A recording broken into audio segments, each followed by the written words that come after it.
This video supports the part number 3. Part number 3 of the M&A analysis series. Now, I am going through in the accompanying theoretical discussion that I actually haven't made the video of yet, but this issue of how fast can you really grow? How big can you get? Can Amazon as a large company continue to grow at 30%? Perhaps that's totally fine, which is kind of what the analysts expect, or maybe a little bit lower than 30%. What are the real drivers of growth? Now, the drivers of growth, the growth we need in this sort of analysis is nominal growth.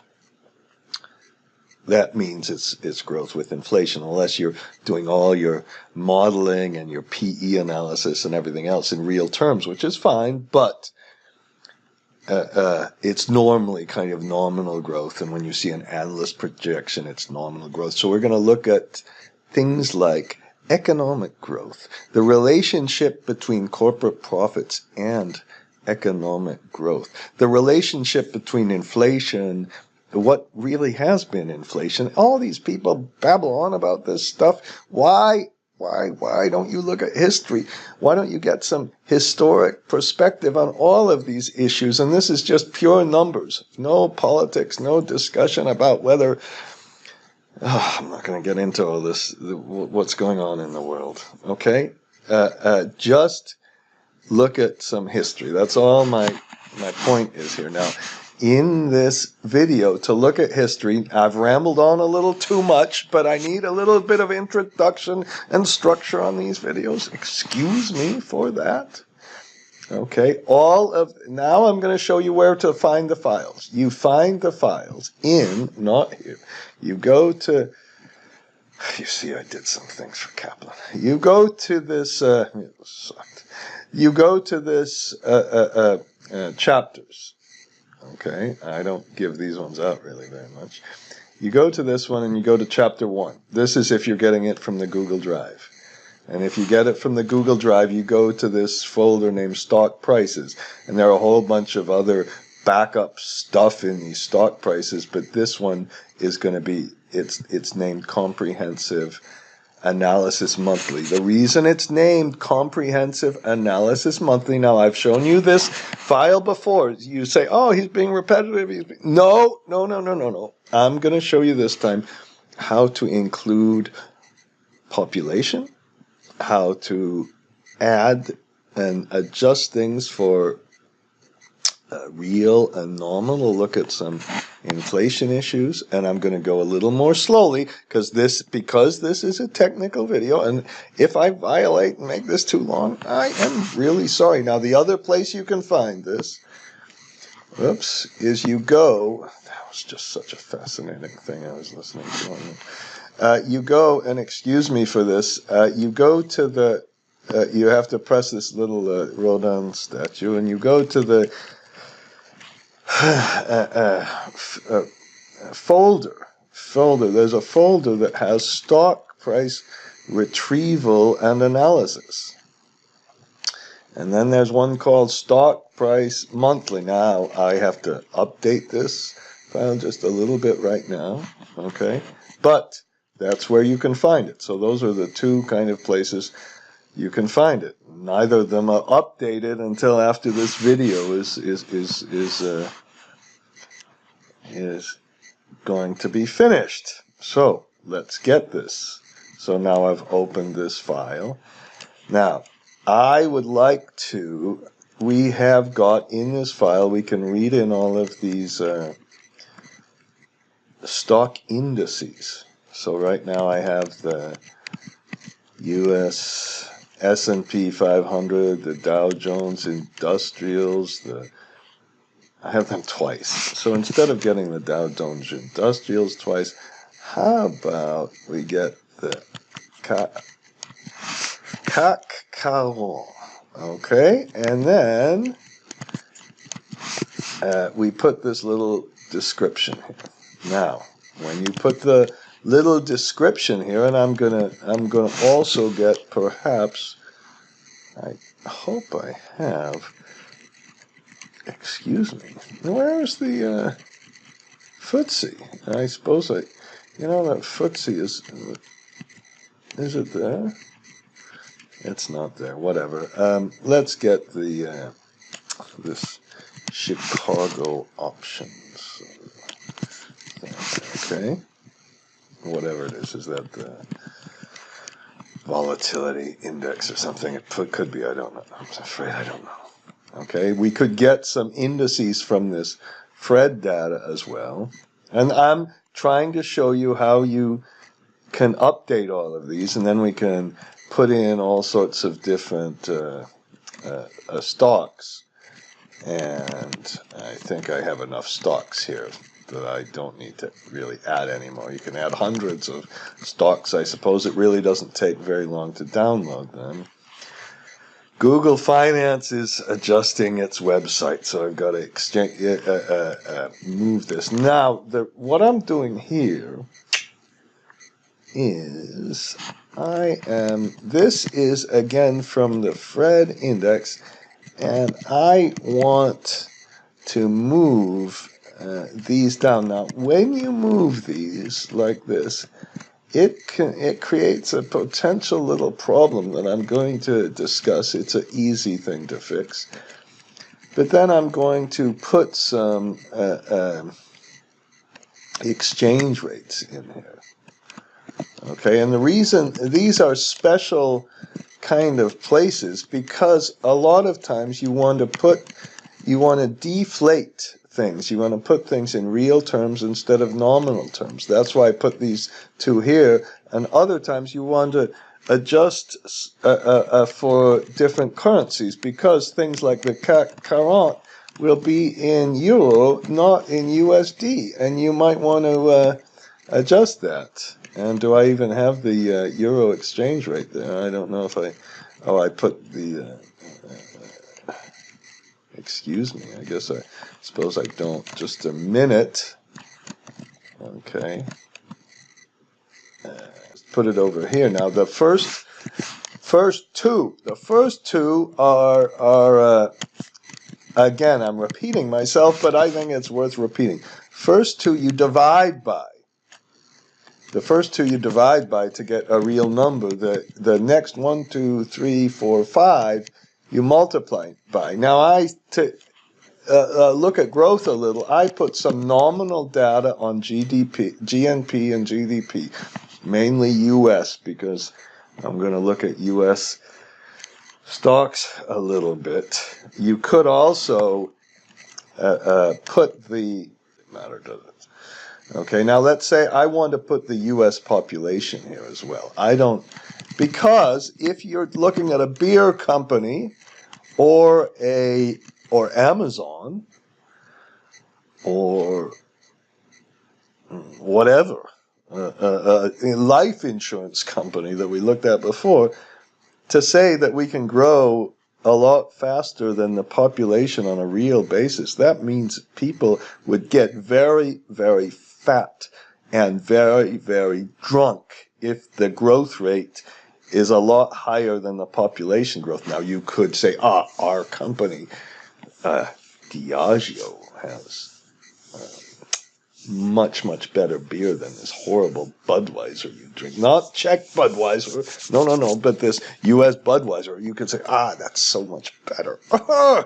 And they're going to grow much faster, but then somebody else has to grow a little bit slower, or you're going to get a lot drunk. And just say you can go really, really fast and take over the market, that's a pretty aggressive kind of assumption, even for a good beer. So we're going to get the population growth. I'm going to put it over here and put it in my little list, and then I'm going to move that to this list. I am sorry, this is a little bit technical. It's not a bunch of Excel macros or anything. It's just kind of getting this. So let's go to Fred data.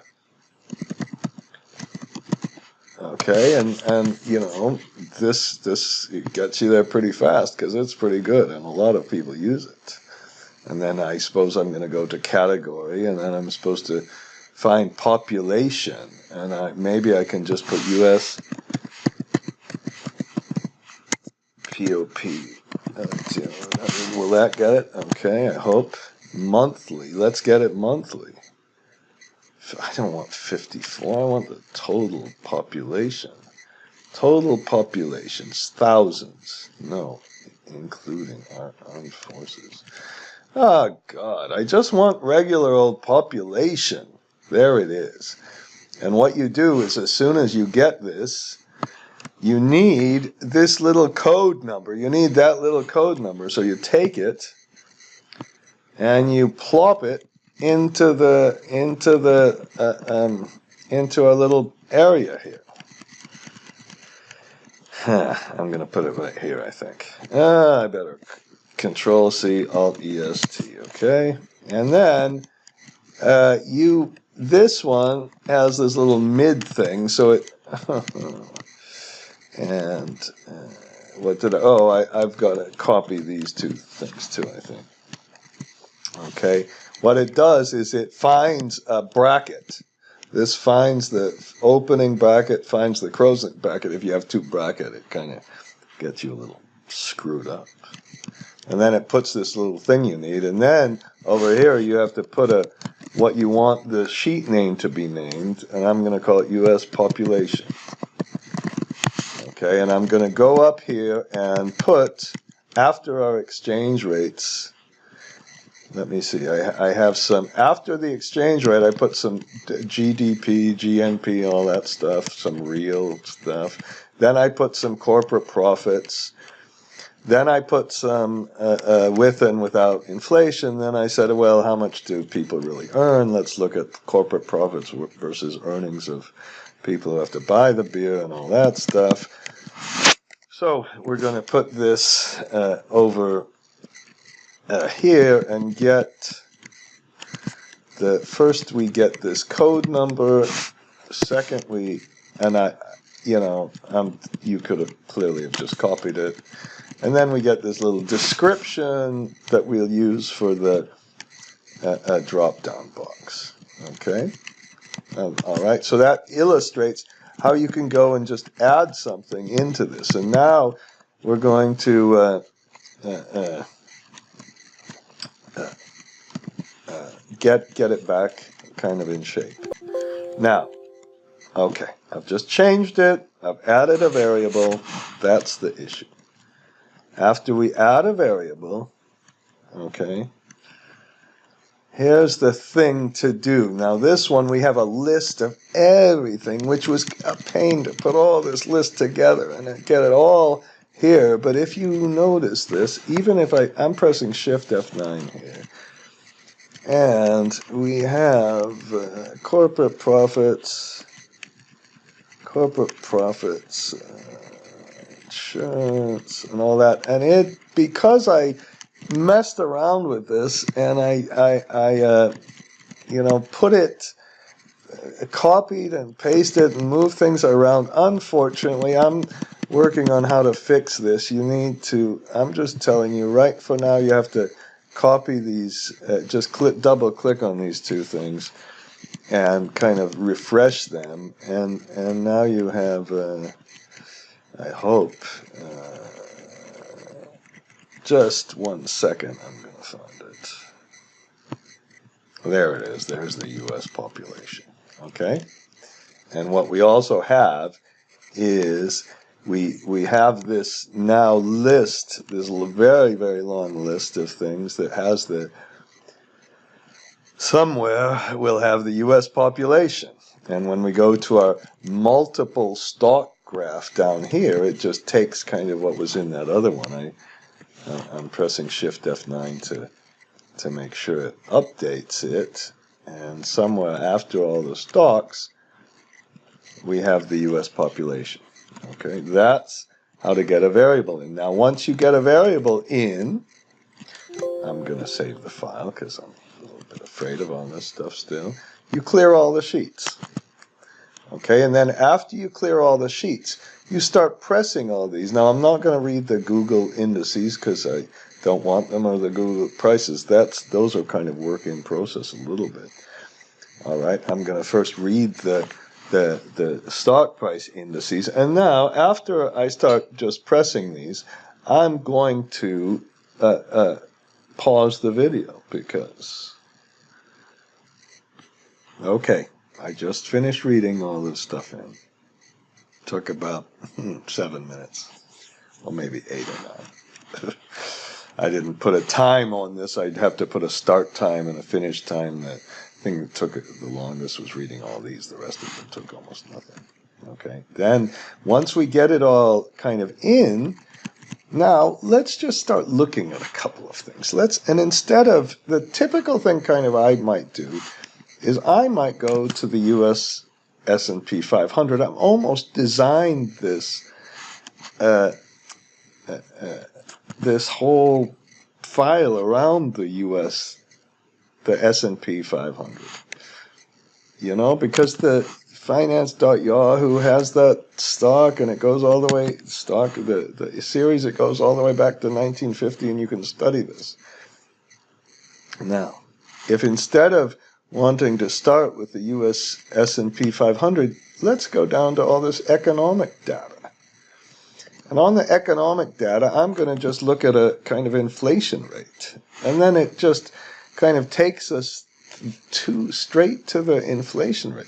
Now you can say, this starts in 1950 as well, and the inflation rate went from 1 to about 8. Everything is an index. Now I could put I could just put the raw series data, which really doesn't say anything differently. It's just presented as the absolute numbers. But if I want to compare things, I think it's a lot better to look at an index. And I suppose we could even put the change here. And that just shows you kind of when the inflation rate has been higher and lower. I was, I'm nervous. That actually worked. Okay, and then we can say, since 1950, the deflator has been 3.2.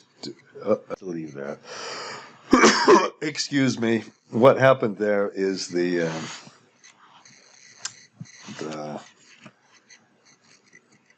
series started before the S&P 500, and I have to make a little adjustment to the file. I apologize for that. But in the spirit of showing you free stuff that is, I think, not letting the perfect be the enemy of the good, we can do it like this. So we can see kind of what the consumer price index is versus the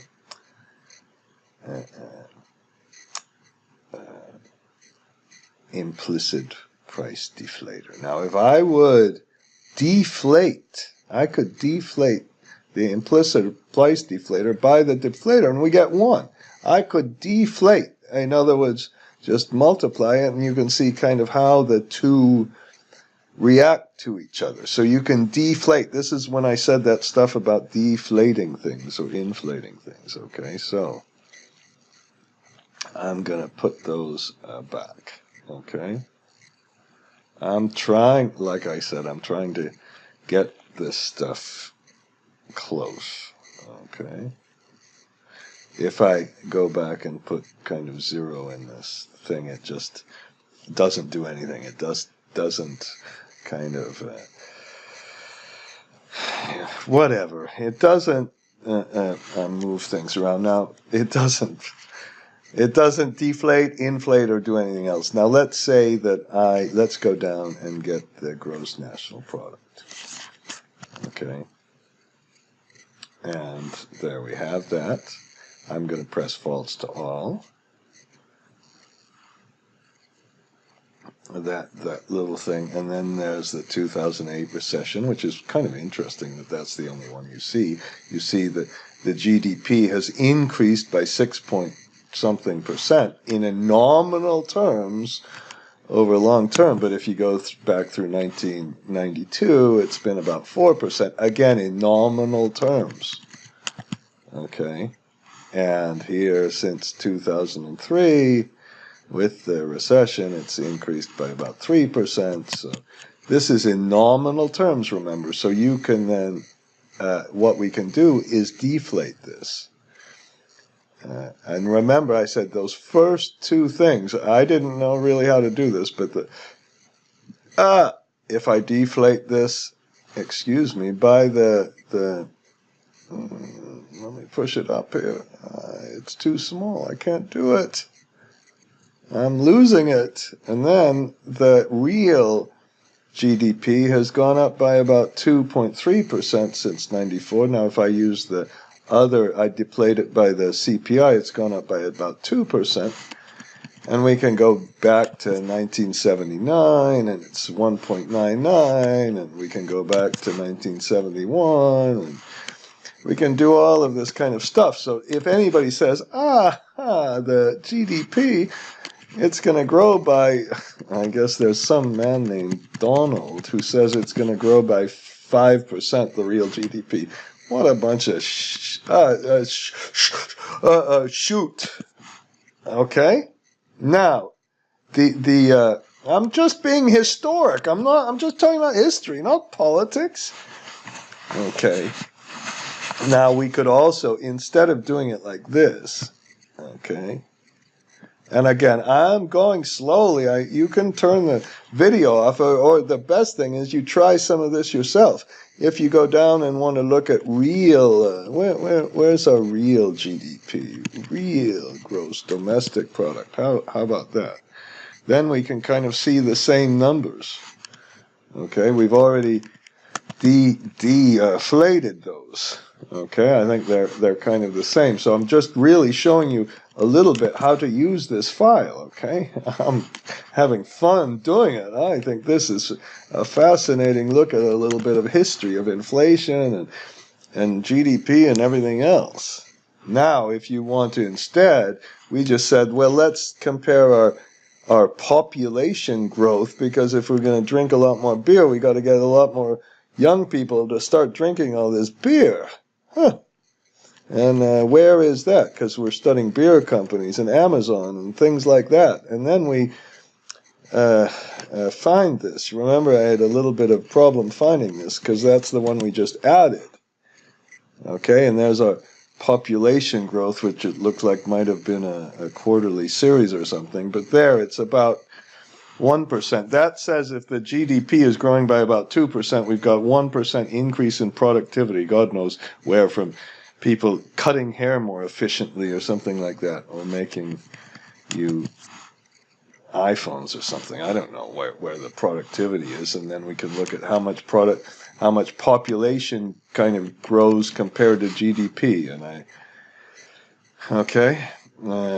did I change it there? Okay, so I'm just looking there. The population seems to be growing at about 1%, and the GDP growing maybe about 2% or something like that. So you've got the long-term growth. I don't know if you want to think about how much people are going to need life insurance, you might want to take the population growth. I don't know how productivity affects that, or beer, or maybe even Amazon plus all the retail stuff. Maybe, I don't know, maybe you can spend more money. That's a little bit different than buying food or beer. Okay, so that's how we can get a little bit of background on all of this. And then I think I've covered a lot of it, what I wanted to cover. But let's look at let's go back to the stock prices. In fact, no, here's what I'm going to do. Let's start this time with a nominal GDP. I've done a little bit of this before, but I think we can do it a little bit better now. Or we can go gross domestic income. Where's GDP? Where's GDP? Nominal potential. Let's just put gross domestic income. That's about the same as GDP. There it is. There's our nice little series that goes all the way back. And again, we have the 5% or 6% in gross national income. But if we go more recent, we get it lower. And that includes inflation. Okay?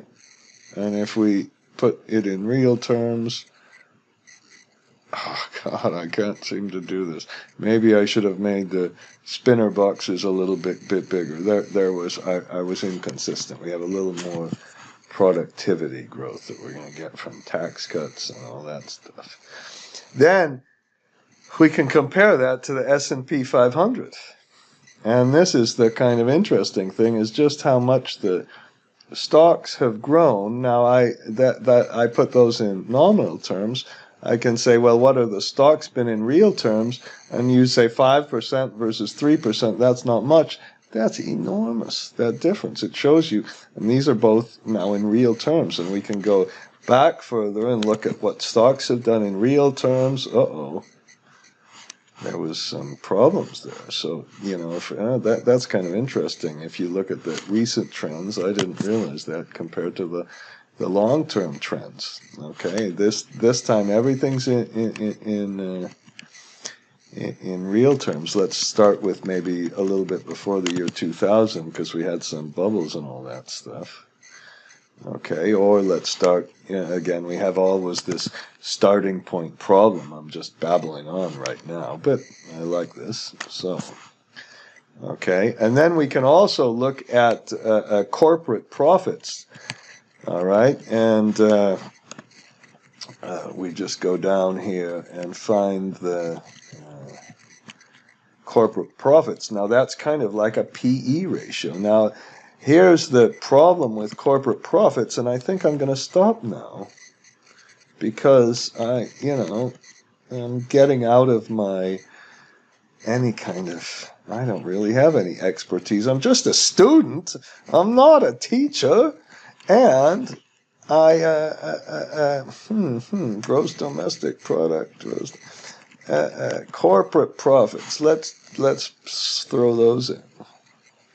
And why don't we also, while we're at it, and then, look, if we started there, corporate profits, but of course I've got to put them all in nominal terms. I'm going to put them all in nominal terms, and I'm going to compare that to